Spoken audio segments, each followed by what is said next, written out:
People are strange when you're a stranger. Faces look ugly when you're alone. Henry David Thoreau, born on July 12, 1817, in Concord, Massachusetts, was a man of many feats. He was a poet, an abolitionist, a surveyor, and a leading transcendentalist.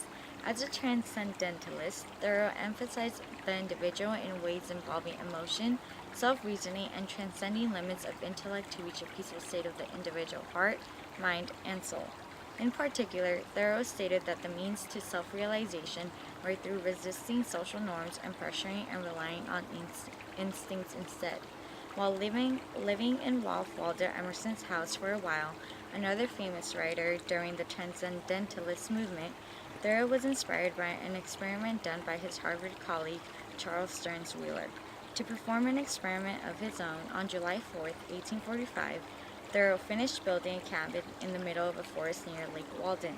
For 2 years, he lived in isolation, soaking in the sounds of nature and compiling unorthodox ideas on society's desperate need for reform in his book, Walden.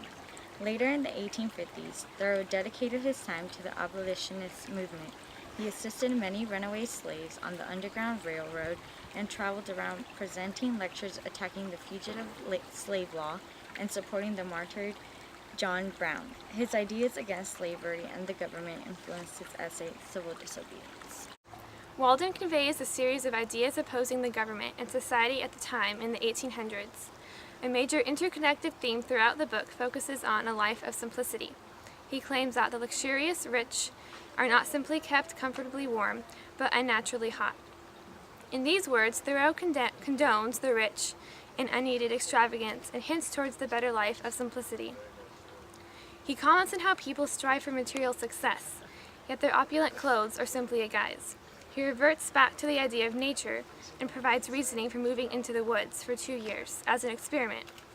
He states that he wished to live deliberately, to front only the essential facts of life. When visitors approach his cabin, he attempts to provide them with spiritual rather than material goods. He believes a life like this will lead them to self-realization. He then comments on the state of education.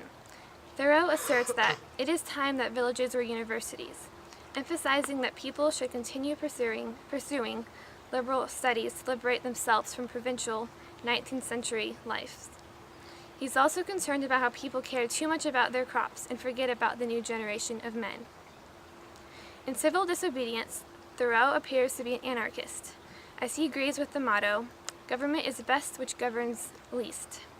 He says the government doesn't keep the country free, doesn't settle the West, and doesn't educate, and asserts that the American people are to be credited for these achievements.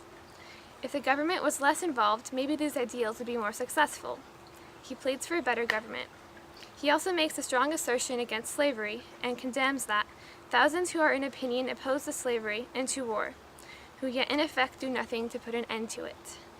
The two main historical issues during this time were slavery and the Mexican-American War.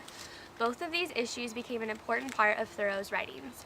By the late 1840s, slavery had become a huge issue in American society.